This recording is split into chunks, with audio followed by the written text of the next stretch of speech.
कृष्णाय नमः।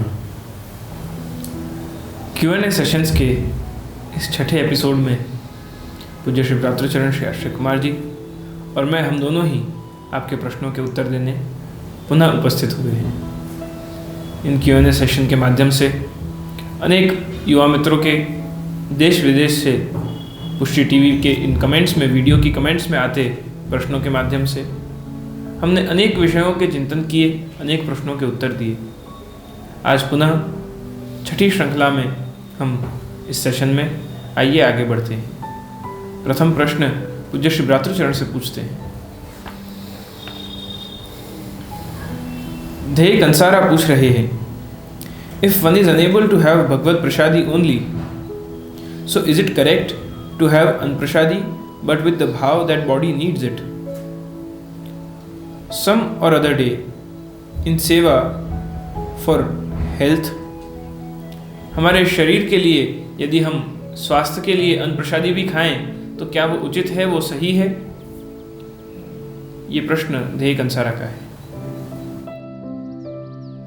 हम जो भी कुछ लेते हैं और एज अ वैष्णव हम जो भी ग्रहण करते हैं वह प्रसादी ही ग्रहण करना चाहिए, यह हमारा आग्रह होना चाहिए। और रही बात अन्न प्रसादी ग्रहण करने की, और वो भी अपने हेल्थ के लिए, तो क्यों ना हम जो भी लें वो प्रसादी ही लें। चाहे हमें कुछ भाता हो वो ठाकुर जी को बना के सिद्ध करके रोगाएं और फिर महाप्रसाद लें। तो कई प्रकार से हम ऐसे कर सकते हैं। तो ज़रूरी नहीं है कि शरीर को स्वस्थ रखने के लिए अन्न प्रसादी लेना है। ऐसा भी विकल्प हम कर सकते हैं कि वह चीज़ें हम ठाकुर जी को ही शुद्धता से रोगाएं और वह फिर महाप्रसाद के रूप में हम लें। तो हमारा पहला कर्तव्य तो यही होना चाहिए कि हम प्रसादी ही लें। और हेल्थ की जो बात आए तो शरीर माध्यम ही खलु धर्म साधनम। तो शरीर हमारा एक ऐसा माध्यम है, एक ऐसी मशीन है कि जिसको फ्यूल की आवश्यकता है, और वो फ्यूल अन्न है। तो हम अन्न ग्रहण करते हैं तो हमें ऊर्जा प्राप्त होती है और उससे हमारा शरीर चलता है। तो वो एक फ्यूल का काम करता है। तो इसी प्रकार ऐसा नहीं है कि हमें कुछ अन्न या हेल्थ के लिए हमारे नहीं खाना है या नहीं ग्रहण करना है, खाना है, परंतु वह प्रसादी करके हम लें, वह ज़रूरी है। और दूसरी बात रही कि हम लोग कई बार आज के युग में नई नई चीज़ें हम बनाते हैं, करते हैं, और हेल्दी फूड्स आ गए, हेल्दी जूसेस आ गए, वो सब है। तो जो जो चीज़ें उसमें ठाकुर जी को धरा सके ऐसी धरा नहीं। तो कई बार हम ऐसी चीज़ें बाह्य हमें जो पसंद है वो बना के ठाकुर जी को धरा देते हैं, परंतु ठाकुर जी को जो चीज़ का निषेध है, जो नहीं अरोगते हैं, जो प्रकार में नहीं है, वो सब चीज़ हम रहने दें। पर बाकी जितनी भी चीज़ें हम जो सिद्ध करके अरोगा सकें वो अरोगा के ही हमें लेनी है, महाप्रसाद ग्रहण करना है। तो कालिदास जी कहते हैं कि वीडियो रसको वृषस्कंधशाल प्रांशुर महाभुज आत्मकर्म क्षमम देहम। तो शरीर हमारा इतना व्यूढ़ के जैसा विशाल है, स्कंध विशाल है, एकदम हाइटेड, एकदम बॉडी बिल्डेड हमारा शरीर है, परंतु हम उसका सही रूप से अगर उपयोग ना कर सकें तो फिर इस बल का क्या उपयोग है, क्या कारण है? तो हम जो हेल्दी रहना चाहें तो क्यों ना महाप्रसादी लेकर हम हेल्दी रहें। और वह हेल्दी रहकर भी हमारा हेल्दी रहने का ध्येय यही होना चाहिए कि शरीर स्वस्थ रहे और इस स्वस्थ शरीर से हम और आनंद से प्रभु की सेवा कर सकें। बस यही हमारा ध्येय होना चाहिए। बहुत सुंदर। अगला प्रश्न जया कुमकार जी पूछ रही हैं, is it possible to identify a भगवदीय nowadays? If yes, then how do we notice them? How we differentiate a भगवदीय एंड अ वैष्णव? भगवदीय को कैसे पहचाना जाए? भगवदीय को जो पहचाना हो तो स्वाभाविक रूप से हम किसी को वैष्णव को भी पहचानना हो तो स्वाभाविक रूप से हम उसके चिन्ह देखते हैं। सबसे पहले कि उसने अगर तिलक धारण किया है या वस्त्र उसके कुछ अलग हैं या गले में कंठी वगैरह है आदि है, तो उससे दूर से भी हम जान सकते हैं कि यह वैष्णव है। और दूसरी बात, उसके आचार विचार, उसका कार्य करने की पद्धति, उसके शब्द कैसे हैं, उसका वार्तालाप कैसे है, उसका किस तरीके का उसका बिहेवियर है, उससे भी हम जान सकते हैं कि वैष्णव है कि क्या है, ये इसके मन में कैसे विचार हैं, कैसे कार्य कर रहा है, उससे भी जान सकते हैं। कई बार क्या होता है कि हमारे जो वेशभूषा है या हमारे आचार विचार जो हैं, बहुत कोई व्यक्ति तिलक छापा धारण करके, धोती अंगरखी पहन के और एकदम शुद्ध रूप से हमें दिखे, परंतु ज़रूरी नहीं है उसके विचार, उसकी कार्य पद्धति इतनी ही शुद्ध हो, वो अलग भी हो सकती है। तो ये मानना उचित नहीं है कि बहुत ही तिलक धारण करके और बहुत ही पुष्टिमार्गीय वेश धारण करके कोई दिखे तो भगवदीय है, ये जानना उचित नहीं है। परंतु उसके जो कार्य पद्धति है, उसके जो विचार हैं, उसके जो सेवा करने के तरीके हैं, उसके जो वार्तालाप करने के तरीके हैं, वो कितना नर्म है, कितने उसके शब्दों में सेवा भावना आती है, ठाकुर जी के चर्चाएं कितनी वो करता है, और सब में उसकी जो वाणी है वो कितनी पवित्र और शुद्ध है, इन सभी से हम उसके पूरे चरित्र को हम जान सकते हैं। तो केवल बाह्य रूप से नहीं पर आंतरिक रूप से भी जब हम उसे देखें, जानें, तब हम कह सकते हैं कि यह भगवदीय है और यह कोई अन्य व्यक्ति है। तो भगवदीय केवल बाह्य नहीं पर आंतरिक रूप से भी उतना ही शुद्ध, पवित्र और प्रभु की सेवा में मग्न होना चाहिए, तभी वह हम अलग भेद उसमें कर सकते हैं। इसी श्रृंखला में अगला प्रश्न प्रथम पिंगल पूछ रहे हैं कि could you please tell about शुद्धाद्वैत in brief and how does it differ from schools of thought like केवलाद्वैत, विशिष्टाद्वैत, अचिंत्य भेदाभेद etcetera. Vedantic philosophies of different philosophers and thinkers of Sanatan Hindu Vedic Dharma have seen and understood the truth, the ultimate reality in different ways with different perspectives. परम सत्य तो एक ही है, पर उस सत्य को देखने के सभी के तरीके अलग अलग हैं, और उस सत्य तक पहुंचने के जो मार्ग हैं वो मार्ग भी सबने अलग अलग अपने मार्ग चुने हैं और उन मार्ग पर चल के और उस सत्य को प्राप्त किया है। ऐसे जो पुरुष हैं वो आचार्य रूप में हम स्वीकार करते हैं, जिनमें शंकराचार्य जी, माधवाचार्य जी, वल्लभाचार्य जी, निम्बार्काचार्य जी आदि, रामानुजाचार्य जी आदि जो आचार्य हैं, उन्होंने अपने अपने वैदांतिक फिलोसॉफीज़ को नाम दिया है। इन फिलोसॉफीज़ में केवलाद्वैत, द्वैताद्वैत, शुद्धाद्वैत, अचिंत्य भेदाभेद आदि अनेक प्रकार के सिद्धांत हमें प्राप्त होते हैं। शुद्धाद्वैत में भिन्नता ये है, शुद्धाद्वैत we can call it as pure non dualism. एक अद्वैत है और एक शुद्धाद्वैत है, जहाँ कोई भेद नहीं है वो अद्वैत है, जहाँ एक ही है, जहाँ द्वैत नहीं है। और शुद्धाद्वैत वो है कि जहाँ आप किसी भी पक्ष को, किसी भी स्वरूप को, किसी भी प्रभु की लीला को आप कहीं से भी देखेंगे, वो सब अंत में जाकर एक ही हो जाते हैं। शुद्ध अद्वैत यहाँ दो है ही नहीं।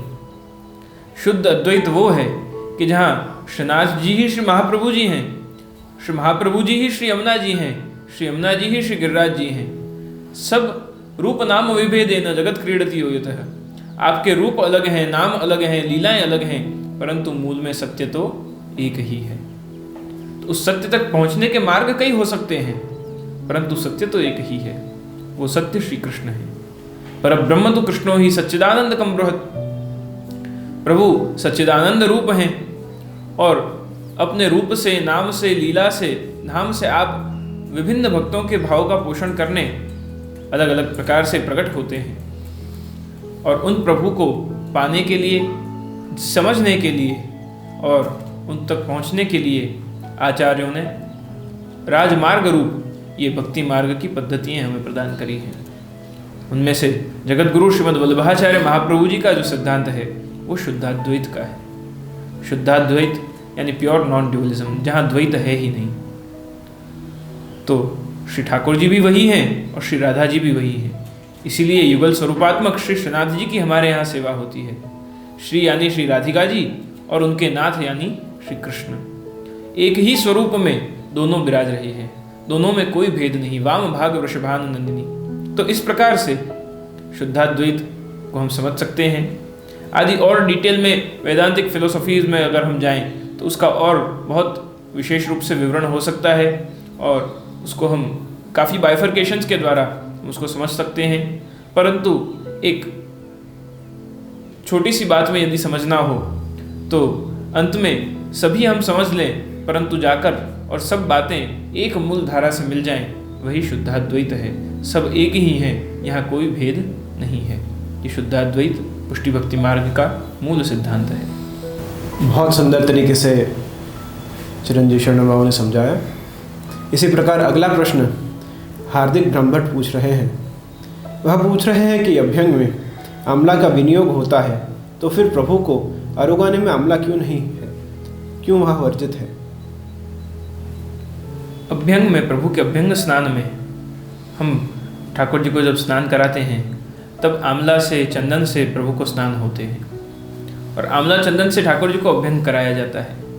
आयुर्वेद में भी आंवला से स्नान करने के काफ़ी बेनिफिट्स बताए हैं, उसके काफ़ी फ़ायदे बताए हैं। आंवला से केश भी धोए जाते हैं, तो आयुर्वेदिक भी इसके बेनिफिट्स हैं। परंतु सामग्री में, विष्णु आराधन में उसको हम प्रभु को भोग में समर्पित नहीं करते।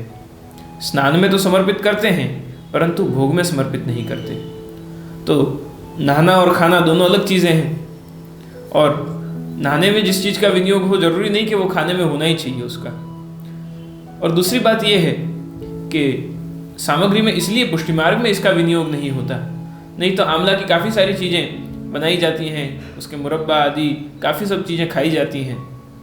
परंतु पुष्टि मार्ग में इसलिए आंवला नहीं विनियोग होता अरोगने में। उसका कारण ये है क्योंकि उसका जो स्वाद है वो कड़वास वाला है और प्रभु तो मधुराधिपति हैं, तो उसके स्वाद के कारण प्रभु को अंगीकार नहीं कराया जाता। आदि विष्णु आराधन में भी उसको नैवेद्य के रूप में धरने का स्वरूप प्रकार नहीं है। शैव शाक्त वैष्णव तीनों ही परंपरा में जो उनके आराध्य इष्ट हैं तत्तद अनुसार उनके जो भाव हैं, उनको जो प्रिय है वो समर्पित करने का प्रकार है। वैष्णवीय परंपरा में नैवेद्य के रूप में आंवला समर्पित नहीं किया जाता, और अभ्यंग में, स्नान में प्रभु को आंवला अवश्य ही हम कराते हैं। इनका ही एक आगे का प्रश्न है कि रविवार और मंगलवार को हम प्रभु को क्यों अभ्यंग स्नान नहीं कराते हैं? ये एक मिसकंसेप्शन है। ऐसा कोई बंधन नहीं है कि रविवार के दिन या मंगलवार के दिन ठाकुर जी को अभ्यंग स्नान नहीं होते। अभ्यंग स्नान वर्ष में आप जिस सेवा प्रकार से, जिस सेवा की रीत से आप अपने घर में सेवा करते हो, उस सेवा रीत अनुसार किन किन उत्सवों पर ठाकुर जी को अभ्यंग स्नान होते हैं उनका विशेष उसमें क्रम दिया गया होता है। जैसे जन्माष्टमी से लेकर जन्माष्टमी में पंचामृत के बाद भी अभ्यंग होते हैं। जन्माष्टमी, राधाष्टमी आदि, अभी जैसे दीपावली गई तो रूप चौदस के दिन, रूप चतुर्दशी के दिन अभ्यंग होते हैं, दीपावली के अभ्यंग होते हैं, फिर भाई दूज के अभ्यंग होते हैं। तो ऐसे कोई दिन निश्चित नहीं है, परंतु उत्सवों के आधार पर हमारे यहाँ अभ्यंग के क्रम निश्चित किए गए हैं। तो आप जिस सेवा रीत अनुसार सेवा करते हो, उस सेवा रीत में जिन जिन दिन, जिन जिन उत्सवों के दिन, पर्व के दिन अभ्यंग का प्रकार दिया गया हो, तब तक दिन आप अपने प्रभु को अभ्यंग स्नान आंवला से, एवं जब जब आंवला केवल आंवला से भी होते हैं, चंदन आंवला दोनों से भी होते हैं और केवल चंदन से भी होते हैं, तो ऋतु अनुसार इनके बाइफर्केशंस हैं। शीतकाल में प्रभु को केवल चंदन से अभ्यंग होते हैं, उष्णकाल में ऐसे ही अलग अलग प्रकार से आंवला चंदन के भेद से प्रभु को अभ्यंग का स्नान जिस सेवा प्रकार की रीत में जैसे आप करते हो उसमें आप देखकर और अवश्य ही कर सकते हैं। अगला प्रश्न निधि पटाड़िया जी पूछ रही हैं कि मारा लग्न शैवपंथी परिवाરમાં થયા છે અને હું પુષ્ટિમાર્ગીય પરિવારમાં મોટી થઈ છું। ફેમિલીમાં બધાની સહમતિથી શ્રી ઠાકોરજી પુષ્ટાવ્યા છે। પ્રશ્ન है कि મારા સિવાય ઘરમાં કોઈએ બ્રહ્મ સંબંધ લીધા નથી, તો અગવડમાં મારે શું કરવું જોઈએ? परिवार में और किसी को ब्रह्म संबंध नहीं है, स्वयं ने सबकी सहमति से ठाकुर जी पधराए हैं, परंतु जब खुद सेवा न कर सकते हों ऐसे अगवड़ के दिनों में क्या करना चाहिए? जब आप अकेले ही परिवार में सेवा करते हैं और अन्य कोई वैष्णव नहीं है, तो ये परम स्वाभाविक है भी मानना कि ठाकुर जी ने कृपा करके और आपके वहाँ विराजे, पधारे और आपकी सेवा अंगीकार कर रहे हैं। दूसरी बात कि जब ऐसी कोई परिस्थिति आई कि हमें कहीं बाहर जाना है या कुछ अगवड़ के दिन है जब सेवा नहीं कर सकते हैं, तो उस समय आपके मिश्री भोग का जो ठाकुर जी का क्रम है, सेवा क्रम है, तो पहला तो एक ये क्रम हो सकता है कि आप 2-4 दिन का जो मिश्री भोग है आप साथ में धर के और प्रभु को धर सकते हैं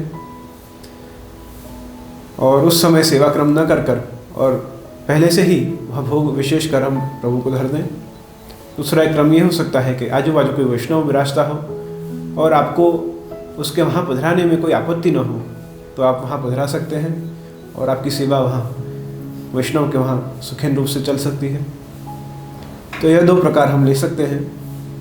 और परिवार में और कोई वैष्णव हो न हो, परंतु आप अगर सेवा क्रम पूर्ण निष्ठा से और पूर्ण आनंद से प्रभु की करेंगे तो अवश्य ही प्रभु की प्रेरणा से कोई ना कोई और जीव प्रभु की सेवा में अवश्य आएगा। कुछ वर्षों में आ जाते हैं, कोई समय ज़्यादा लेते हैं, परंतु आप जो पूर्ण निष्ठा भाव से ठाकुर जी की सेवा करते रहें तो विशेषतः परिवार से कोई भी और प्रभु की कृपा से और सेवा में जुड़ सकता है। तो आपकी सेवा चालू रखें और प्रभु को लाड लड़ाते रहें। इन्हीं का एक और प्रश्न है, ये पूछ रही हैं कि मैंने मिश्री भोगની આજ્ઞા મળી છે, હું અત્યારે ખાલી મિશ્રી જ ધરું છું, મારે दूध, सूको मेवो અને फ्रूट्स धरवा હોય तो धरी सकूं? गुरु की आज्ञा इनको मिश्री भोग की ही है, परंतु इनको भाव ऐसा है कि दूध, ड्राई फ्रूट्स, ग्रीन फ्रूट्स आदि ये धरना चाहते हैं, तो क्या वो धर सकते हैं? मिश्री भोग की सेवा क्रम है और गुरु आज्ञा से अगर मिश्री भोग की सेवा क्रम का आज्ञा आपको मिला है तो वापस विशेष कुछ भोग आदि अगर शुरू करने हैं, दूध, सूखा मेवा, लीला मेवा आदि जो शुरू करने हैं, तो गुरु आज्ञा से ही संभव है। गुरु आज्ञा लेकर ही आपको विशेषकर आगे की सेवा क्रम प्रारंभ करना चाहिए। तो जो भी आपका गुरुकर है वहाँ आप आज्ञा लीजिए, आपके गुरु से आज्ञा लेकर ही आगे का सेवा क्रम आप कर सकते हैं। इसी प्रकार अगला प्रश्न उत्तर शाह का है। वह पूछ रहे हैं कि according to Sarvottam Stotra all qualities of Shri Mahaprabhu ji are super natural, then Mahaprabhu ji looked only like light and nothing natural material. Please explain. In Shri Sarvottam Stotra, Shri Vithalesh प्रभु चरण श्री गोसाई जी has given names of Shri Mahaprabhu ji. Shri Vallabhacharya ji himself is kartum, akartum, anyatha kartum samarthyavan, which means kartum, the things which everyone can do, Shri Mahaprabhu ji can also do it. Second is akartum, which only some people can do. Shri Mahaprabhu ji can also do that. And the third is Anyatha Kartum, which no one can do. Shri Mahaprabhu ji is capable of doing that as well. So Shri Vallabhacharya ji, it is wrong to say that in Sarvottam ji Shri Gosain ji has only given the names of Shri Mahaprabhu ji which show that Shri Mahaprabhu ji is something supernatural. Yes, of course Shri Mahaprabhu ji is. He is the ultimate divine source and he is the power station for the complete sampradaya, for the complete Pushti Bhakti Marg and the Devi Jeev Srishti. Mahaprabhu ji, through his life and through his actions, through his guidance and the way he accepts, takes the action upon the situations that comes to him. Those situations teach us, those decisions teach us, and those siddhants of Shri Mahaprabhu ji teach us that how we should take actions in our life. Shri Mahaprabhu ji is an Acharya. Acharya is the one who takes the action, who does it, who experiences it, and then he teaches to his disciples. Shri Mahaprabhu ji कभी भी वो शिक्षा नहीं देते जो आपने स्वयं अनुभव न किया हो। आचार्य वो है जो आचरण करके स्वयं उस बात को जिए और फिर अपने शिष्यों को उसका उपदेश करें। श्री महाप्रभु जी तृतीयात्मक स्वरूप हैं। आप आचार्य गुरु स्वरूप में भी विराजते हैं। द्वितीय, आप श्री स्वामी जी स्वरूप में भी विराजते हैं। और तृतीय, आप स्वयं श्री ठाकुर जी के स्वरूप में भी विराजते हैं, जहाँ पुरुषोत्तम विशिष्ट आचार्य स्वरूप है। तो इन तीनों ही स्वरूप में श्री महाप्रभु जी विराजते हैं। तो कर्तुम अकर्तुम अन्यथा कर्तुम सामर्थ्यवान, जैसे हमारे प्रभु श्री गोवर्धनधर हैं, वैसे ही हमारे श्री वल्लभाधीश भी उसी ऊर्जा को अपने भीतर धारण करके, और वही स्वरूप हैं, कोई भेद नहीं है। और ऐसे ही हमारे श्री महाप्रभु जी हैं। तो सर्वोत्तम जी में जो श्री गोसाई जी आज्ञा करते हैं वो 100% सत्य है, और ऐसे ही हमारे श्री महाप्रभु जी हैं। अगला प्रश्न राज शाह पूछ रहे हैं कि श्री बैठक जी में जब हम दर्शन करते हैं तो 2 स्वरूप के दर्शन होते हैं, तो श्री महाप्रभु जी के साथ दूसरा कौन सा स्वरूप विराजमान है? ये प्रश्न बहुत इंडिविजुअल बेस्ड है, स्थान के ऊपर निर्धार करता है, क्योंकि आप किन बैठक जियों में गए हैं, किस बैठक जी का आप दर्शन करके आए हैं, उसके आधार पे इसका उत्तर देना उचित रहेगा। क्योंकि अब जैसे श्री नरोड़ा बैठक जी हैं तो वहाँ श्री महाप्रभु जी और श्री गोसाई जी 2 स्वरूप विराजते हैं। कहीं श्री महाप्रभु जी और श्री गोकुलनाथ जी विराजते हैं, कहीं श्री गोसाई जी और श्री गोकुलनाथ जी विराजते हैं, कहीं अकेले श्री गोसाई जी विराजते हैं, कहीं अकेले श्री महाप्रभु जी विराजते हैं, कहीं अकेले श्री हरिराय जी विराजते हैं। तो आप किस बैठक जी में गए हैं और उन बैठक जियों में कौन से स्वरूप पधारे हैं, कब कब कौन से आचार्य वहाँ पधार कर और आप श्री विराजे हैं, वो उन बैठक जियों के इतिहास का दर्शन करके ही मालूम चल सकता है।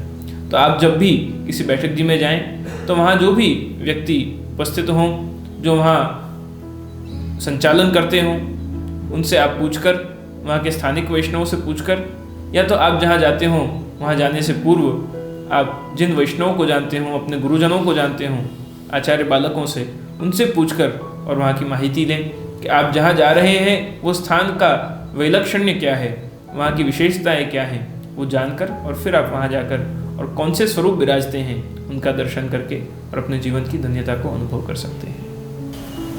अगला प्रश्न रंजीत सिंह जडेजा पूछ रहे हैं कि जैसे 10 वर्ष पहले मैंने ब्रह्मसमन लिया था और तब भी 10 लोगों के साथ ब्रह्मसमन लिया था, और जब वल्लभकुल बालक ब्रह्मसमन मंत्र बुलवा रहे थे तब बोलने में बहुत लोग होने के कारण थोड़ी सी कहीं चूक हो गई बोलने में, तो क्या मेरा ब्रह्मसमन सही से हुआ है?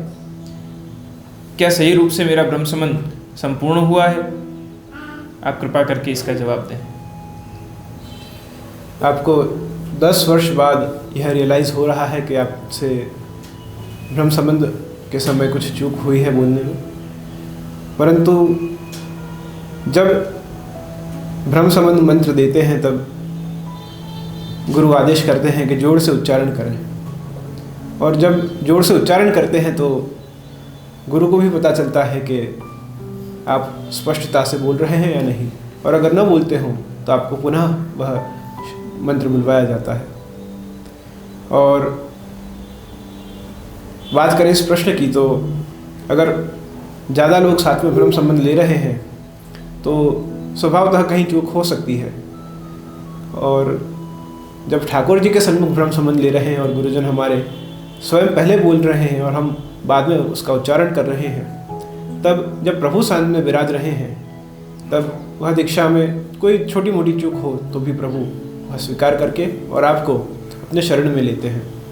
तो ऐसी कोई बात नहीं है कि आपसे कुछ छोटी चूक हो तो आप ब्रह्म संबंध आपका विफल है या कुछ सही से नहीं हुआ है। प्रभु आपको इतने वर्ष से आप सेवा करते हैं होंगे और प्रभु आपको सेवा में रख रहे हैं, यही विशेष आनंद की बात है। तो आपका ब्रह्म संबंध प्रभु के सन्मुख जो हुआ है तो आपको पुनः लेने की या कुछ आवश्यकता नहीं है। 3 अवस्था ऐसी हैं कि जहाँ पुनः ब्रह्म संबंध लिया जाता है। पहली अवस्था जब गुरुनाम विस्मृति ही, जब हमारे गुरु कौन है वह हमें याद ना हो। बचपन में ब्रह्म संबंध बहुत बाल्य अवस्था में लिया हो और 20-25 साल बाद हमें याद ना हो कि हमारे गुरु कौन हैं, तब हमें पुनः ब्रह्म संबंध लेना चाहिए। दूसरी अवस्था ऐसी है कि जब ब्रह्म संबंध लेने का निश्चित करें और वह गुरुजन भूतल पे न विराजमान हो, और या तो गुरु पत्नी द्वारा या उनकी कन्या द्वारा हमें ब्रह्म संबंध दीक्षा मिले, तब वापस पुनः विचार करना चाहिए ब्रह्म संबंध लेने का।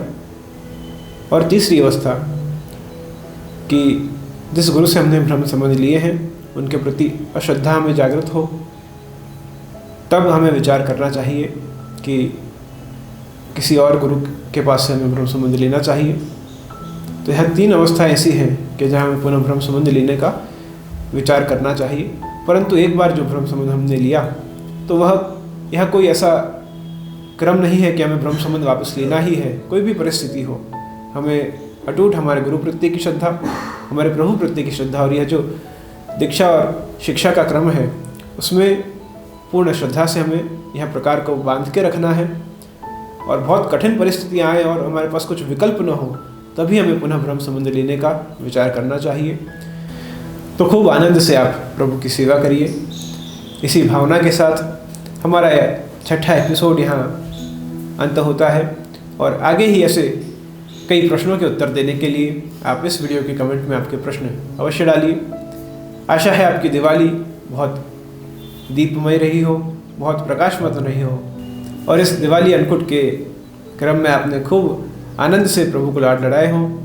गोवर्धन पूजा, अन्नकूट आदि का खूब आनंद से सेवा क्रम अपने घर पे किया होगा। इसी भावना के साथ हम इस एपिसोड को यहाँ पूर्ण कर रहे हैं और आगे अगले एपिसोड्स के लिए आपके प्रश्न यहाँ कमेंट में कीजिए। शुभम भवतु, कल्याणमस्तु।